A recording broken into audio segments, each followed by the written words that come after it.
Hey mga buddy, welcome to the channel kung bago ka lang dito, and welcome back kung luma ka na dito at lagi ka na nag-aabang sa videos ni Mab Auto. And for today, we have another vehicle. It's my first time na maka-review ng EV mga buddy. The 2024 BYD Atto 3, ATTO3.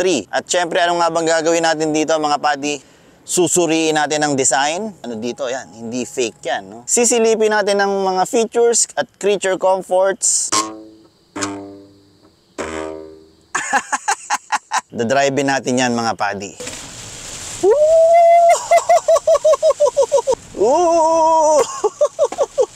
Let's do this.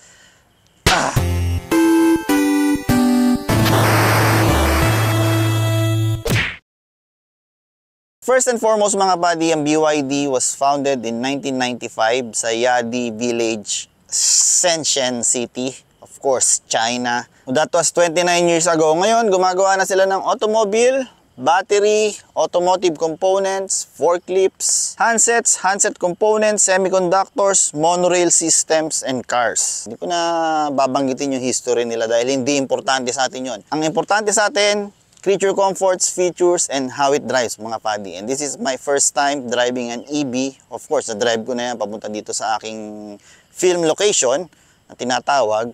But let's start with the design mga buddy. As an EV, syempre, wala siyang grill. Yan, takip na takip yung harap for more aerodynamics. Syempre, yan ang ano ng mga EV mga buddy. Para mas humaba yung range nila, kailangan wala masyadong butas dyan sa harapan. But it looks very simple for an EV, di ba? Hindi gaya ng iba na masyadong maarte. Ito parang normal na kotse. BYD, sharp looking headlights, napakatalim. May maliit na vents dito or grill if you will to cool down the batteries. Tapos meron ding ano dito, yan, hindi fake yan, no? Diretso yan, butas para walang air drag and to lessen the pressure dito mga buddy.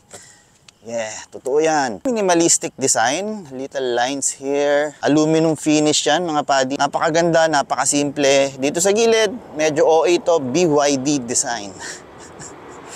BYD design. Here on the side, typical crossover SUV. May linya dyan, konting wave, linya sa baba, silver trim dyan sa ilalim. And meron kang ganito mga buddy. Gustong gusto ko to. Ayan, parang kaliskis. Oh, parang kaliskis ng isda, di ba? But it's a sloping style, kung nakikita nyo. Hindi masyadong kita sa camera. Anyway, dito sa likod, very minimalistic din yung design. Wala masyadong yupe. Andyan sa baba yung registration plate mo. Meron na namang vents dito. Hindi ko alam kung totoo ba to o hindi. Pero mukhang fake na to. Fake. Walang butas mga buddy. And a light bar. Yan, may ilaw yan buo mga buddy. Yan, napakaganda. As you can see, build your dreams. Oh, build your dreams. Di ko alam kung bakit build your dreams. You can Google it, pero ako wala akong nakita. Pero ang pagkakaalam ko lang dito sa BYD is BYD. BYD ang pronunciation ng mga Chinese. BYD. And according to my research, BYD is the #1 EV manufacturer sa China. Of course, EV badge dito mga buddy dahil ito ay full electric vehicle, hindi hybrid, full EV yan. So anyway, tires are 215/60 R17. In my opinion, the design is very nice. Two-tone diamond cut. Bagay na bagay sa style ng kotse, lalo na sa kulay na to. Hindi siya puti, para siyang gray, parang navy gray, ganun. Parang kulay ng barko ng mga Amerikano. And dito sa taillight, nakalagay dyan, BYD Tech. Yeah, BYD Tech. Siyempre, dito rin sa headlight, LED technology. Turn signal lights are that orange na yan sa harapan mga buddy yan. It turns into a DRL kung hindi nakailaw yung hazard light. Dito naman sa likod, yung mga nauusong tumatakbong pa ganon, yan. Nagra-run siyang pa ganun. Headlights niya mga buddy, blue eyes. Yan, parang meron siyang blue dyan na may salamin. Projector yan mga buddy. Projector. Simple lang para sa akin. Walang masyadong kanto, walang arte. So, let's get inside. Silipin naman natin ang mga creature comforts and features ng Atto 3 BYD. So, here's the key. Lock, unlock. Pambukas ng likod. Ito, hindi ko alam kung ano tong isa. But, to open the car mga padi, pwede mo i-unlock dito or pindutin mo to. Yan. Pindutin mo lang yan. Kung nasa yung susi, syempre. And, ito ang bubungad sa'yo. Wow! Woohoo! Very premium looking mga padi. Patayin natin yung hazard. Very premium looking. Door cards mo, napakaganda. Kakaibang design mga padi. Very futuristic. Ngayon lang ako nakakita ng ganito. Soft touch material. It's leather. Ito soft touch din. May leather ka dito. Tapos tong handle mo dito. May cover din ng leather. But yeah, silver trim yan. How to open the door mga padi? Wala, di ba? Ito, speaker yan. O, nakausli. To open the door, very kakaiba. Yan. Kailangan mo siyang iganon. Start natin dahil mainit. Step on the brake. Pindutin mo lang yan. Yan ang bubungad sa'yo mga padi. BYD.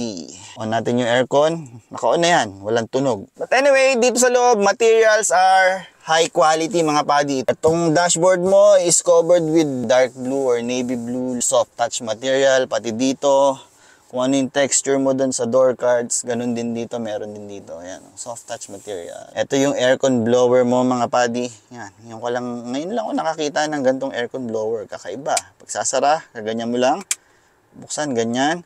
Galawin mo lang na ganyan. Pag gusto mo itapat sa iba. And infotainment mo, ayan nga, meron kang sariling navigation. Yan, meron siyang sariling navigation. Balik natin sa home para makita natin. Meron kang music, radio, BYD assistant. Parang ano na rin siya, parang iPad na rin siya, may mga apps. Nandito rin yung control ng aircon mga padi, pipindutin mo lang yan. Andyan lahat, yan. Dipindot nga lang, wala kang physical buttons dito. But, wag nating i-auto. Everything is nasa touchscreen niya mga padi. Balik tayo sa home. Kung ano pa makikita natin dito, syempre radio, phone, Bluetooth, Apple CarPlay, Android Auto. Tapos meron din ditong vehicle settings. Pindutin mo lang to. Yan, lalabas yan. Itong mga yan. System settings, ADAS. Di ko alam kung ano meaning yan. New Energy, vehicle settings, vehicle health. So sa settings, sa system settings, nandiyan. Internet, no need for explanation. Audio, yan, loudness, yan, no need for explanation na rin. Nandiyan naman. Display, yan, brightness, no need for explanation. Meron screensaver. Mga ganun. May theme, dark, light, auto, vehicle dashboard, brightness regulation, software, ayan, software nung iPad, apps, mga apps mo, storage, kung gaano na lang kaano, more. Auto time sync, yan, GMT Philippines, 24-hour format, 12-hour format, mga ganon. ADAS, yan, hill descent control, safety settings pala to, parking assistance, so mga ganon. Parking sensors, yun lang ang parking assistance niya. Hill descent control. Sara muna natin yan. New energy. Yan, regenerative braking. Pag naka-high siya, mamaya papaliwanag ko. Range display mode yan. Hindi ko pa natatry kung dynamic or standard. Vehicle settings. Yan, steering assist mode, sport, comfort. Pwede ka mamili. Braking assist, comfort, sport. Pwede ka mamili. Lights, maraming option.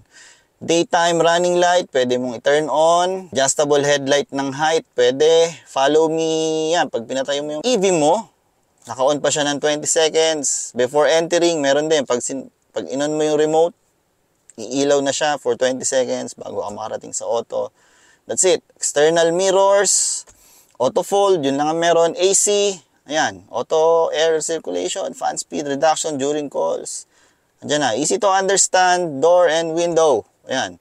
Andyan naman, mga kung anong sinasabi nila. Auto close, windows after locking, press and hold remote key to open windows, blah blah blah. Notification. Siyempre, notification mo. Pag nakalink yung phone mo dito, may notification ka sa phone, meron kang messages. Yan, notification. Vehicle health. Maintenance interval. Yan, dyan. Maintenance mileage, blah blah blah. Overhaul. Pucha, overhaul pala to. Wiper. Wiper. Vehicle info, car status. Yun lang. Yun ang meron dito mga padi. And it has another feature. Ito, tingnan nyo maigi mga padi.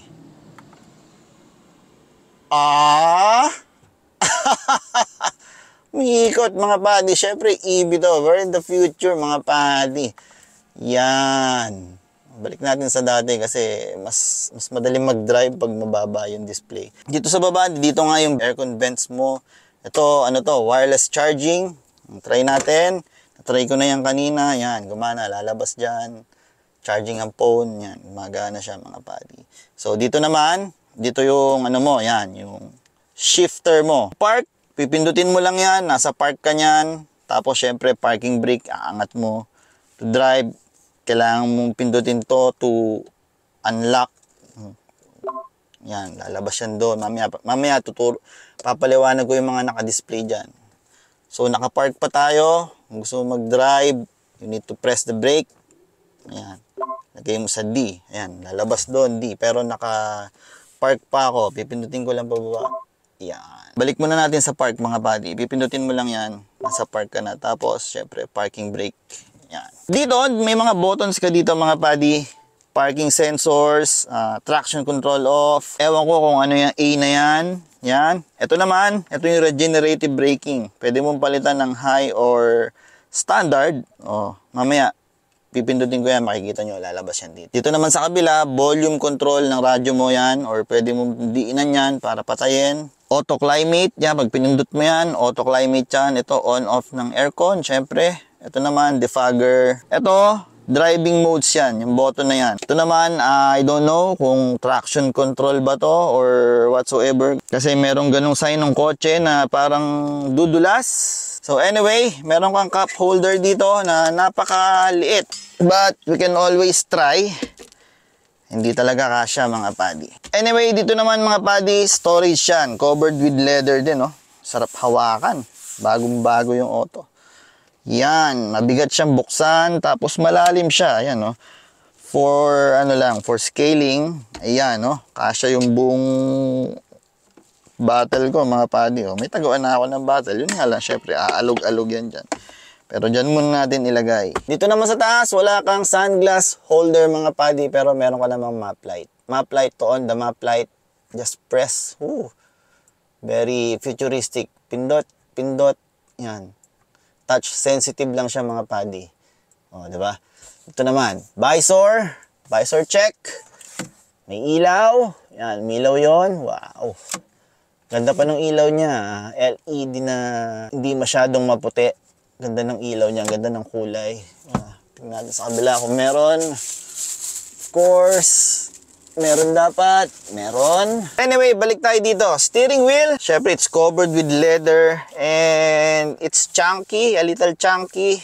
Just enough. Hindi naman sobrang taba. Pero it's covered with leather na medyo firm. Medyo firm siya. Marami ring mga buttons dito. Andito yung cruise control mo. Ayan, mga buddy. Resume. Set. Ito yung pang-ikot ng screen, mga buddy. Yan. Pag pinindot mo yan. Pag pinindot mo yan. Diba? Ikot yung screen. But anyway, dito naman sa kabilang side, andito yung Bluetooth mo or yung commands. Yan, kung gusto mong magsalita, tapos gusto mong mag-command dyan, yan, pindutin mo lang yan. Dito rin yung modes ng radyo, dyan, volume control, panlipat ng channel, o kung ano mang mode dyan, mode ng kung ano-ano, yan, radyo, music, Bluetooth, local, and kung nakatayo yung screen, parang napakalaki. Laki-laki niya, parang Tesla mga buddy. Steering wheel, very sporty looking. Flat bottom, syempre. And silver trim. Ang ganda nung pagka-silver niya. Akala mo aluminum. Aluminum finish. Pero I don't know if it's aluminum talaga mga buddy. Pero napakagandang tignan. Napaka-ano nitong BYD na to. Napakaganda ng loob mga buddy. Even this, ayan, meron siyang texture na akala mo katawan ng puno. Anyway, upuan naman natin is sporty looking. Tingnan nyo naman mga buddy, ayan, parang racing bucket seat. And napakalaki ng bolstering. Laki ng bolstering. Yun nga lang dito, wala masyadong bolstering dito. And it's perforated, ayan. Hindi ako sure mga buddy, pero sa tingin ko lang, ito yung pinakamababang variant ng BYD Atto 3. Dahil wala siyang airbag dito, pero merong, yung lagayan ng ng airbag. Diba? Curtain airbag. Yan, wala Pero meron ka namang airbag dito sa gilid. Yan, sa upuan. Side airbag mga buddy. Side impact. Meron naman dyan. Of course, dito standard airbag. Airbag doon. Yan. Yan ang meron dito. At isa pang quirky feature dito mga padi, yan, yung pocket mo dyan, yan. Ito yung pangharang. String. O, diba? Parang string ng gitara. Pero tignan nyo to mga padi, ah.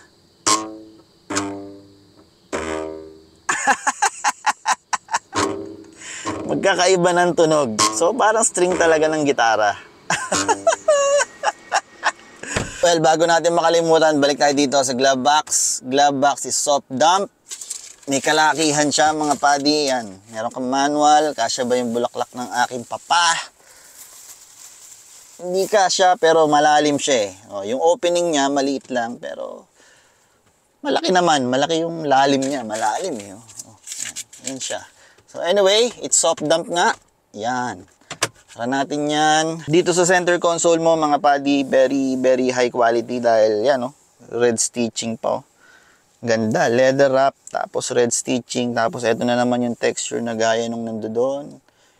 Yan, napakaganda. Yan, may texture kang ganyan. Tapos sa ilalim niyan, meron ka ring storage. Yan mga padi, pwedeng paglagyan ng kung ano-ano. Bag. Yan, oh, diba? Oh. Very practical. Meron ka ring mga port sa ilalim. Ayan, mga port. Merong USB-C, USB-A. Saka hindi ko alam kung anong port yan. SD card yata mga padi. Yan, SD card.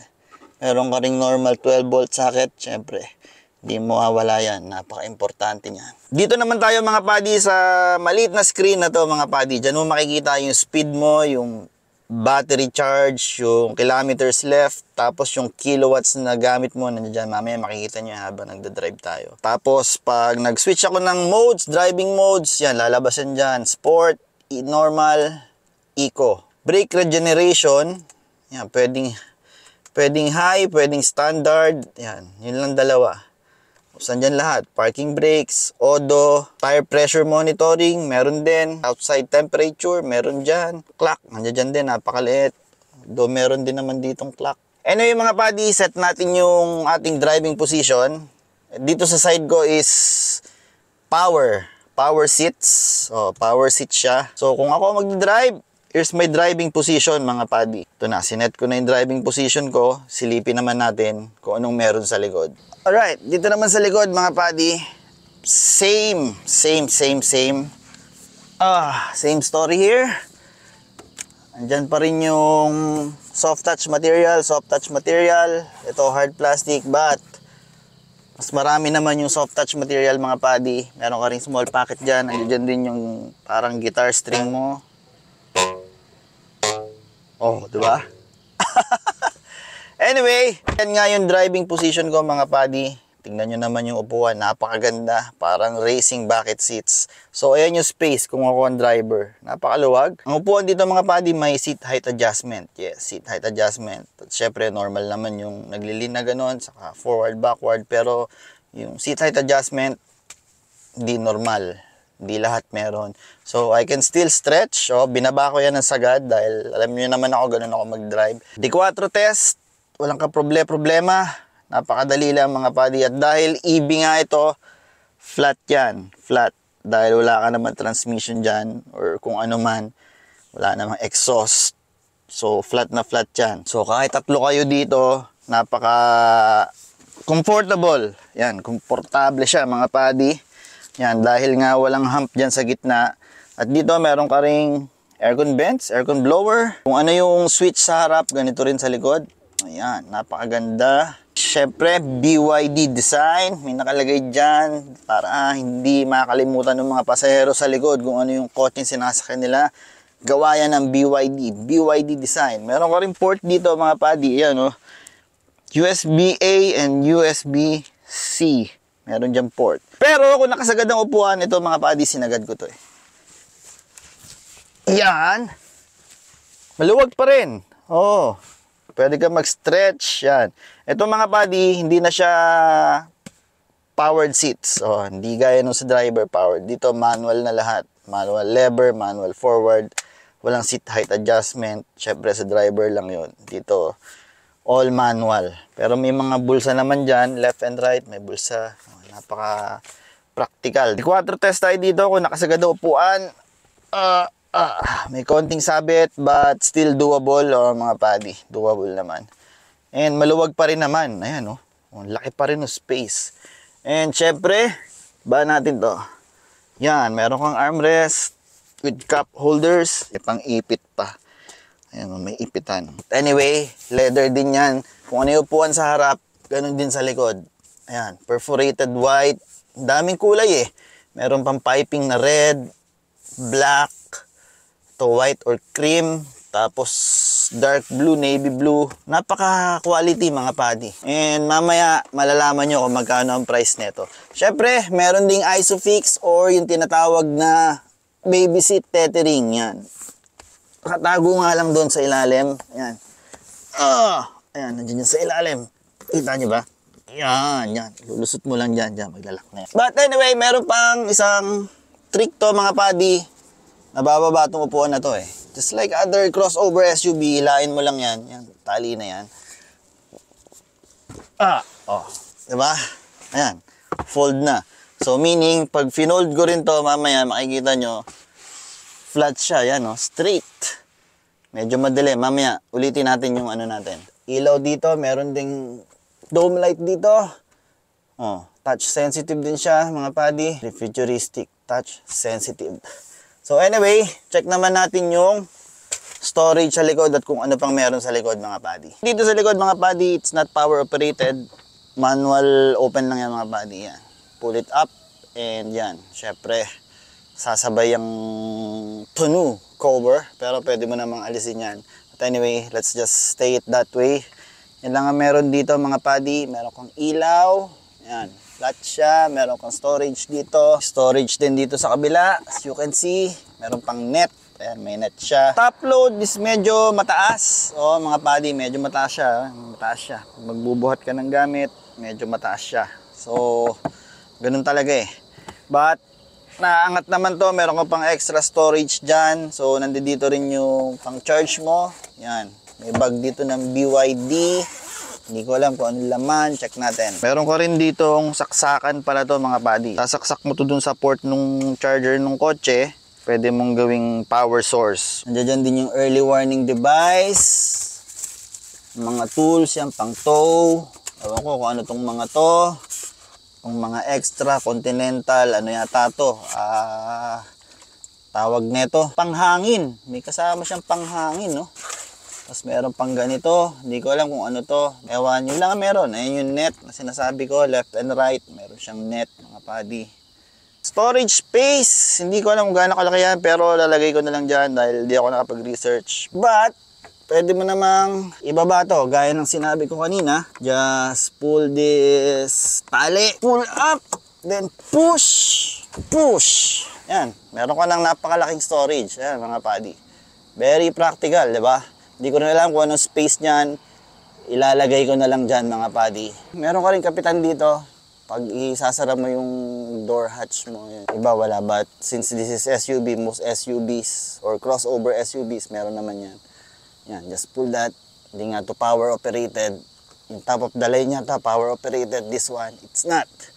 So yan, ganoon mo lang. Medyo mabigat siya. Hirap isara. Silipin naman natin kung anong meron doon sa harap. Sa frunk. To open the frunk or yung tinatawag na trunk kasi nga wala itong makina. Ito, twice. Teleport. Wala na siyang lock. Just may kabigatan. Naangat mo lang na ganyan. Yun na yun. Here, ito makikita mo dito mga buddy. Plastic and syempre yung electric motor ng BYD. So, wala kang storage or kahit ano, electric motor ang meron dito. Of course, may mga components din yan. Gaya nito, may radiator dyan. Hindi ko alam kung anong kinukul niyan. Siguro battery or kung ano man. Aircon, malamang aircon. Mukhang condenser to eh. Mukhang condenser to. Siguro sa aircon yan mga buddy. But I'm not sure. Pero yan nga, electric motor ng BYD. Hindi ko alam kung anong kinukulant niyan. Siguro tong electric motor. Yun lang. Ngayon lang din ako nakakita ng ganito eh. Sa buong buhay ko. But at least, makakita tayo ng electric motor ng BYD pa. By the way mga buddy, bago ko makalimutan, this BYD Atto 3 has a ground clearance of 175mm. So not the tallest or the highest crossover SUV, but it's an EB. 175mm, it can go some soft-roading, but not all soft-roading, mga padi. Oh. But anyway, let's take it for a drive. Alright, mga padi, driving the BYD Atto 3. Woohoo! First time ko mag-drive ng EV. So excited for this. Although na-drive ko na kanina, syempre. But kukwentohan ko kayo, syempre mga padi. First up is the steering. How it steers. It's like, parang yung mga kotse ngayon. Napakagaang. Any instances, magaang mga padi. Pero ito, medyo pointy to mga padi. Pointy, mabilis din lumiko. O somehow, mabilis naman siyang lumiko. Right now, nasa eco mode lang tayo. Tapos ang regenerating natin is naka-standard.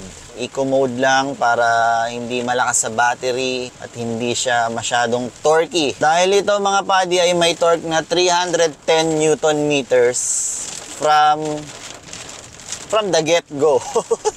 From nothing. Kung nakatigil ka lang, apakan mo, nasa sport mode ka, 310 Newton meters kagad yun. Papakita natin sa video mamaya mga. Anyway, since this is EV or electric vehicle, wala tayong makina, meron tayo is electric motor. So wala kayong naririnig. Yan, ulan lang, umuulan na naman mga padi dahil may bagyo na naman tayo. Napakatahimik dito, napakatahimik.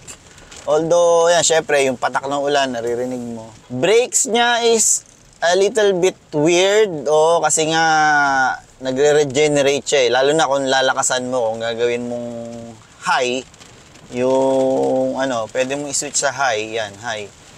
Kahit hindi ka pumreno, parang kusa siyang nagbabagal. Nilagay ko sa high ngayon yung regeneration niya. Para mas maka-regenerate tayo kapag pumepreno mga padi. You are over the speed limit. Pinapaalalahanan pa ako. You are over the speed limit. Ride is very comfortable. At least right now kasi hindi ko pa napupush saka hindi ko pa nadadaan sa mga uneven surface. Wala kayo naririnig na motor. Napakatahimik. Yung tubig baha, hindi ganun kaingay dito mga padi. Napakatahimik ng EV na to. Seats are very comfortable, malambot siya. Malambot yung foam niya, hindi siya ganun ka-firm. Ball steering is good. Yun nga lang, sa sobrang laki ng ball steering na to mga buddy, pag nagmamaniubra ako, tumatama yung siko ko. At ganun talaga, pros and cons yan eh. Meron kang malaking ball steering to hug you on the corners. But, ang cons niyan, ayun nga, tumatama siya sa siko ko pag nagmamaniubra or kailangan mo ng malaking kabig. Brakes niya are a bit grabby. Masyado siyang grabby. Konting apak mo lang, kagat na. Sa pagkakaalam ko, most EVs ganun eh. So, apakan natin ng konti. Eco mode dyan. Eco mode. Woohoo! Eco mode niya, matulin na rin eh. Ganun talaga ang mga EV eh. Wala namang makina to, walang RPM. Pakan mo lang kung ano yung torque figure niya, yun na yung bibigay niya. Masarap din pala mag-drive ng EV. Kasi napaka-peaceful. Tapos syempre, yung torque niya, ang lakas. Syempre, depende sa sasakyan. Depende sa EV, kung anong EV meron ka. Pero ito nga, it has 310 Newton meters of torque, mga padi. Anyway, while on the traffic, driving view, kung nakasagad tong upuan ko pababa, okay pa rin yung view niya dahil mababa yung dashboard line. Yun nga lang, itong steering, ito na yung pinakamababa niya. Pinakasagad na mababa. Steering is, nga pala, hindi ko nabanggit, is telescopic. Yan, telescopic siya. A big blind spot doon sa ABC pillar. Most of SUVs, crossover SUVs, ganyan naman. Side mirrors are tama ang laki niya, sakto ang laki niya para sa laki ng sasakyan na to mga padi. A-pillar is hindi siya ganun kataba. Hindi siya ganun kataba and yung mirror nga medyo sakto sa kanya pero yung angle niya kasi medyo may blind spot kasi yung style nung side mirror niya is medyo kakaiba, medyo may ganun. Kaya medyo nakaka-block ng view yun dito. Medyo may blind spot dito mga buddy. Very quiet, very peaceful.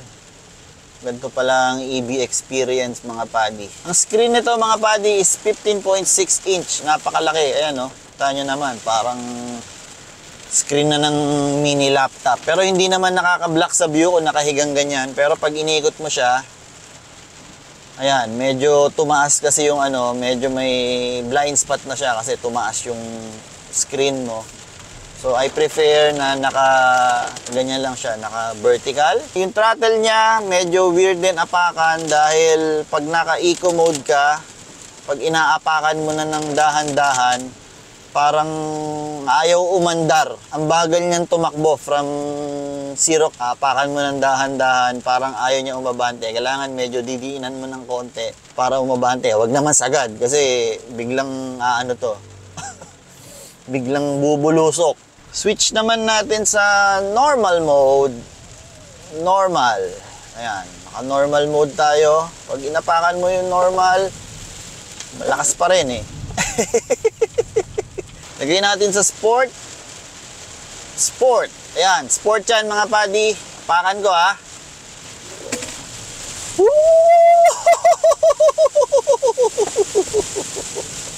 Saglit lang yung 90 kilometers per hour. From ano kasi, pag inapakan mo, yung kagad torque niya, 310 Newton meters kagad mga buddy.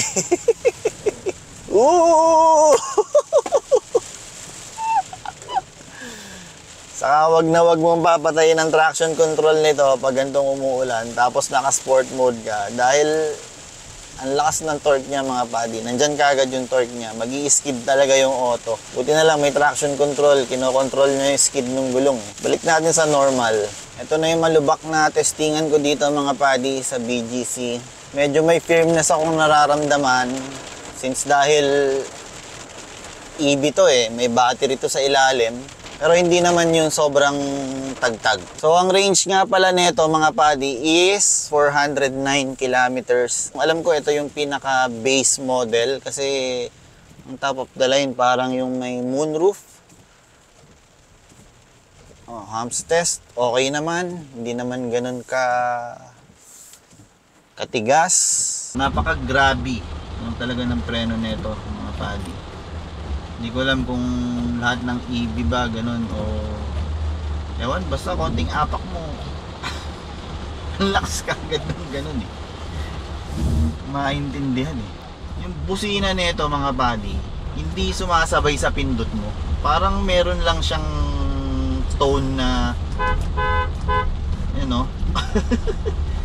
Eh gusto ko tititit eh. Hindi ko magawa. Ang hirap pindutin. Pag medyo mabilis ka na, yung preno, okay lang. Pero pag nasa traffic ka, kagat agad eh. Oh, diba? Mabilis yung steering niya eh. Anyway, testing natin dito sa C5 mga buddy.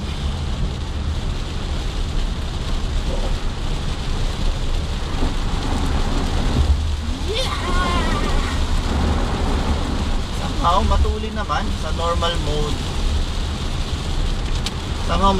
Siya sa normal mode. Pero merong sport mode pa eh. Pakita ko naman kanina. Mas malakas talaga yung torque niya. Kung siguro yung 310 Newton meters of torque niya. Welcome to C5 mga buddy.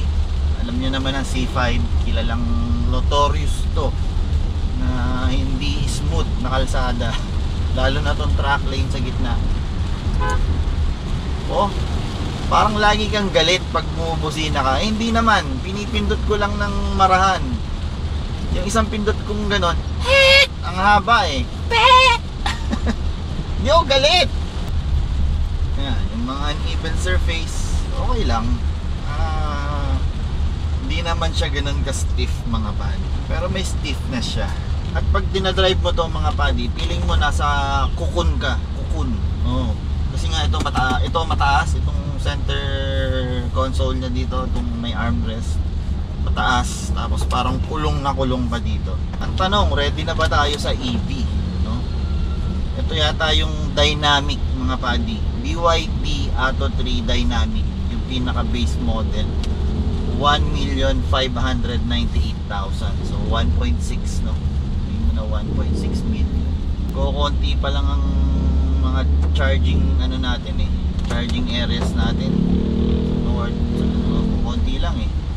Kaya nirent ko to ng 1 day lang eh. May charging sa Baguio. Kaso mahirap pumunta ron ng weekend. Kasi baka maraming nagcha-charge, diba? Pero babalikan natin ng renta to. Dadali natin ng Baguio, balikan to mga padi. Kasi ang range nga nito is 408, 409. Eh pag nagbabagyo tayo, 250 kilometers one way. Diba? Eh 250 plus 250, 500. Hindi kasya. Kailangan mo talaga mag-charge. Anyway, a little more testing pa dito sa C5 mga padi. It may not be the fastest EV, pero woohoo! Instant torque. Ganito pala EV, no mga padi. Instant torque eh. Kung may konti pang uneven surface dito, testing pa natin. Ito, lubak dito. Okay lang eh. Pero may stiff akong nararamdaman. May stiffness ako nararamdaman. Pero okay lang. Yan, di ako pumipreno. Parang ang bilis niyang bumagal. Kasi nag-regenerate siya eh. Kino-convert niya sa energy yung ganun mga padi. Para hindi ka agad malobat. Anyway, syempre, hindi makakalagpas sa atin to. Mas matetesting pa natin to bukas. Mag-NVH tayo. Usual na testing natin mga padi. Lagyan natin sa sport.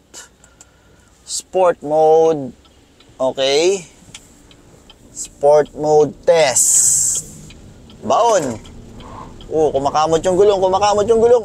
Woo! Pucharin na.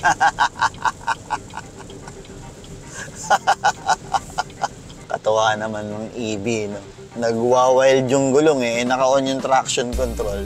Anyway mga padi, kung naging meaningful sa inyo itong review ng BYD Atto 3 at nakatulong sa inyo sa pag-decide kung kukuha kayo ng Atto 3 EV, paki-hit naman yung subscribe button mga padi para lagi kayong updated sa mga car reviews pa ni Mag Auto.